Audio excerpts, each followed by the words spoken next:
प्रभु श्री राम जब लौट करके आए रावण को मार के,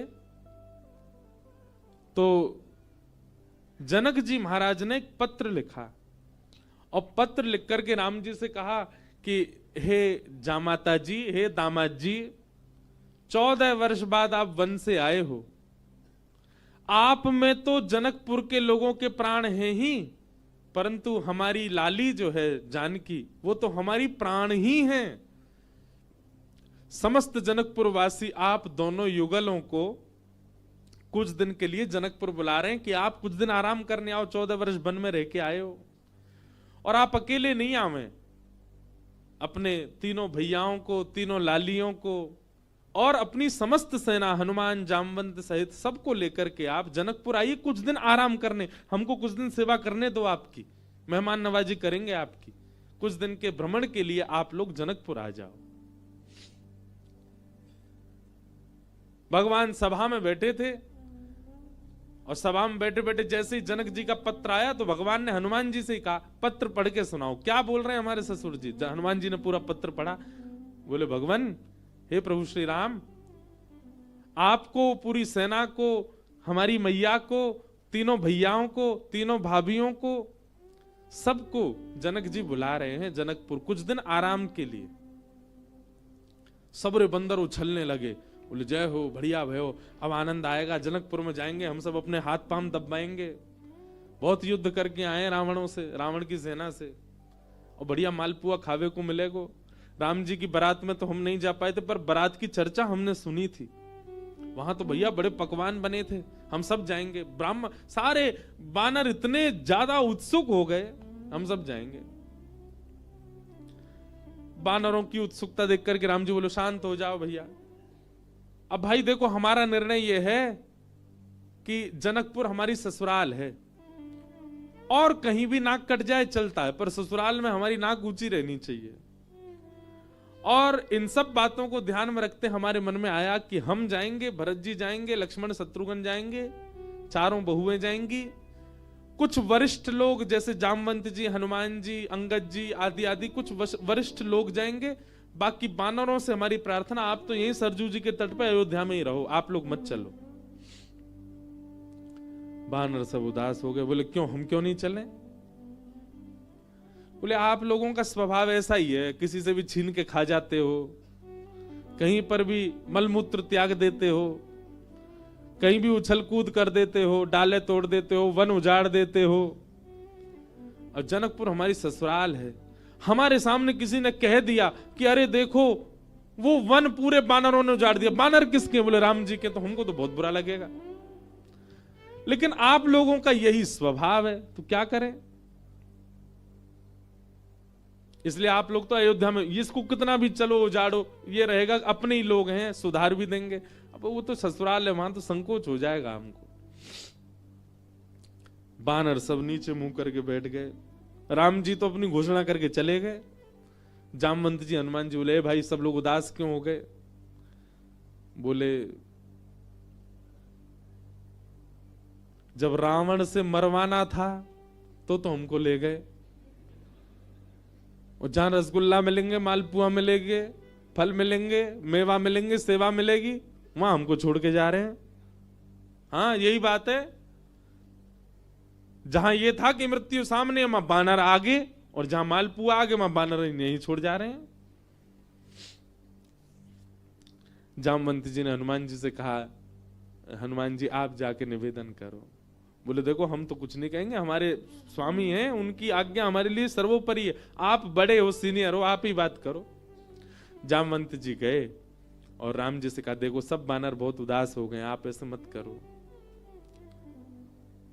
मैं जिम्मेवारी लेता हूं, एक पत्ता भी जनकपुर का टूटेगा नहीं, किसी वृक्ष का। ले देखो, आ गए ऊपर से।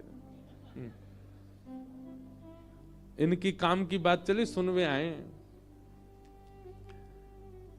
बोले, आपके ससुराल में एक चीज भी यहां से वहां नहीं होगी, हमारी गारंटी। राम जी बोले, भैया 100, 200, 300 बंदर नहीं है, करोड़ों बंदर हैं, किस किस को संभालोगे? बोले, वो हमारी जिम्मेवारी।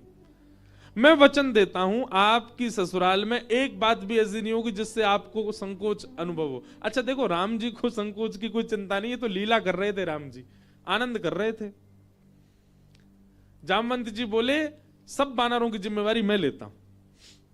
राम जी बोले देख लो, फिर हम कुछ बात होगी हम तुमसे ही कहेंगे। जामवंत जी बोले आप कह लेना हमसे, बस जिम्मेवारी हमारी।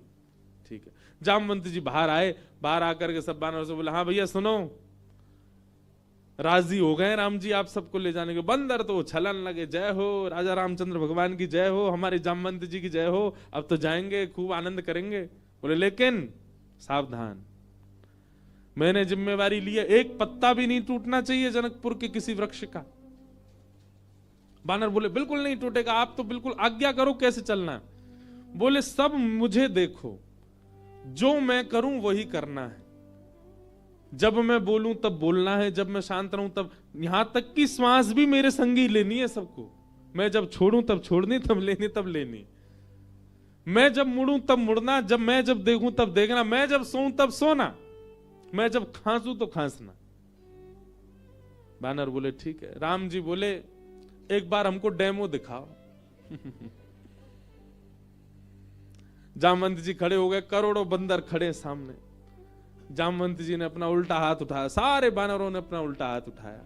जैसे परेड होती है ना 26 जनवरी को, तो हमारे मिलिट्री के जवान बिल्कुल एक संग उनके हाथ पैर चलते हैं, ये हाथ पीछे तो यही हाथ पीछे जाएगा।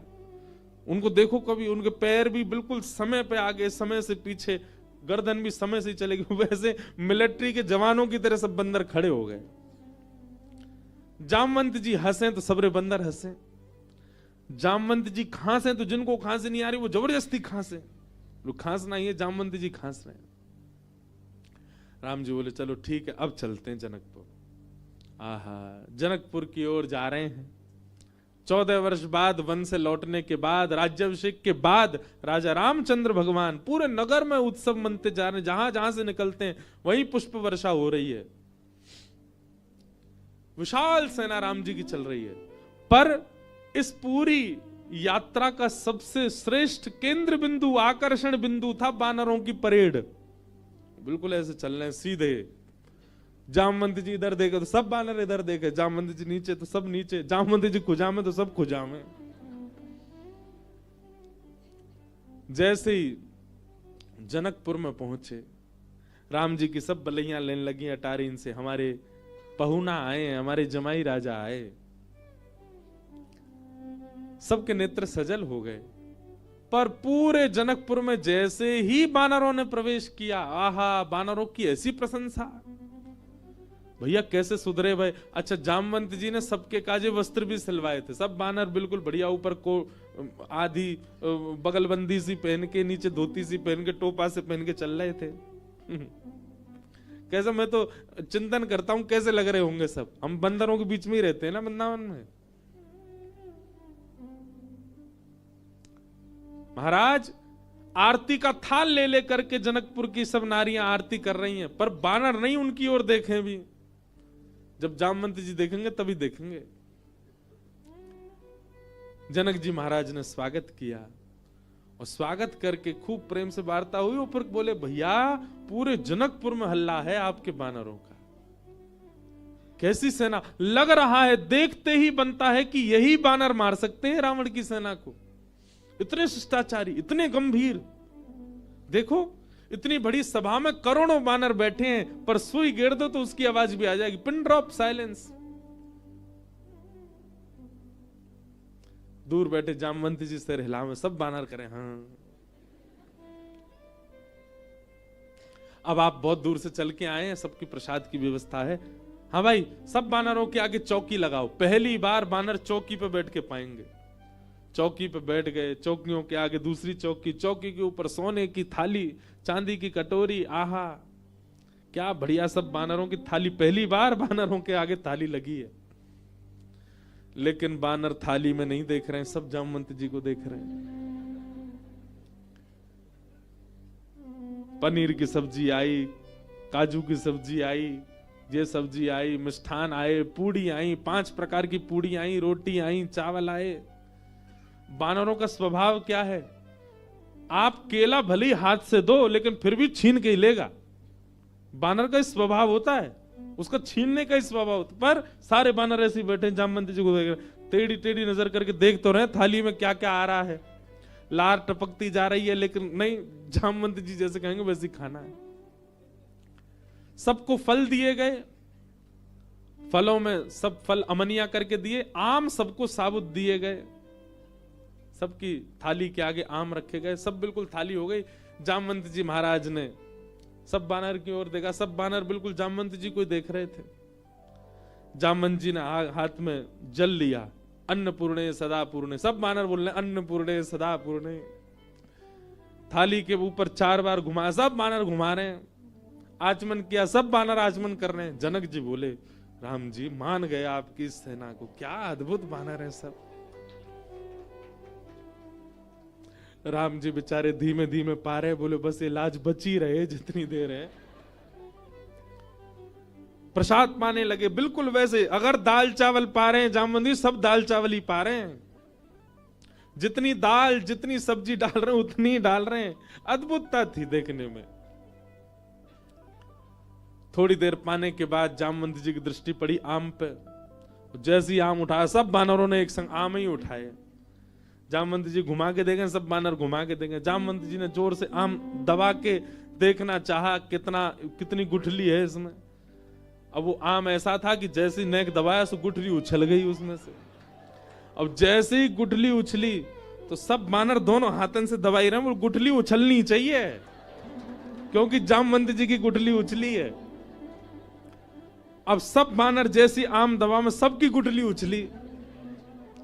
गुठली के उछलते ही जामवंत जी बोले, इन हाथों से मेघनाथ निकल के नहीं भाग पाया, इन हाथों से रावण निकल के नहीं भाग पाए, छोटी सी गुठली भाग गई। और जामवंत जी जैसे ही उछले गुठली पकड़ने को, बानर बोले हमें भी ऐसे ही पकड़नी है, और एक दूसरे के ऊपर झपट्टा मारे। महाराज या पकड़, कहीं कड़ी उछाल रहे हैं, कहीं दाल उछाल रहे हैं, पूरी उछाल रहे हैं।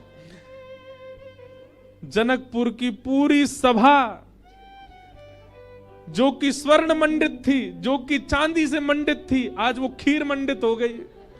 सब जगह कड़ी खीर उछाल उछाल करके पूरी सभा का लेपन कर दिया। राम जी नीचे नजर करके बैठे। अब तो बानरों को खुली छूट मिल गई, एक दूसरे की थाली में से ले लेके भागे। 2-4 बानर तो जनक जी की थाली उठा के भाग गए। जनक जी देखते रहे, और देखते ही देखते जनक जी की दृष्टि पड़ी राम जी को। राम जी बड़े संकोच।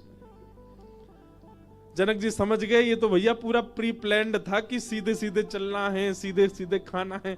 नहीं, बानर अपना स्वभाव कैसे छोड़े। राम जी को संकोच में देख जनक जी ने उनको हृदय से लगाया, बोले हम बिल्कुल अप्रसन्न नहीं है, हमको प्रसन्नता है कि इतना आनंद हुआ जनकपुर में इतने दिन बाद। आप बिल्कुल संकुचित मत हो। लेकिन सबसे ज्यादा संकोच हो रहा था जामवंत जी को। मैंने जिम्मेवारी ली थी और मैंने बिगाड़ दिया सब काम।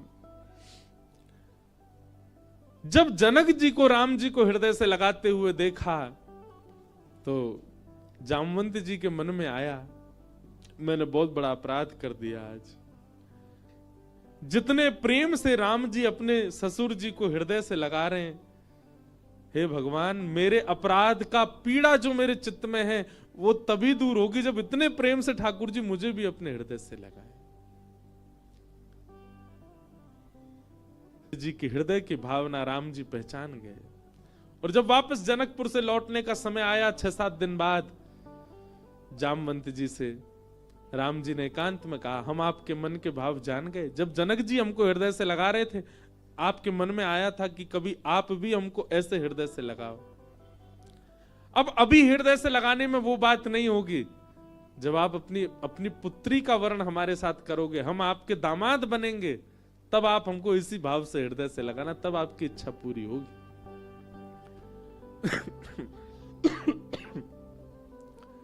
जामवंत जी को 1 युग तक प्रतीक्षा करनी पड़ी, और 1 युग बाद आज वही राम जी जब कृष्ण बनकर के आए, जामवंत जी ने अपनी पुत्री जामवती का विवाह भगवान के साथ किया।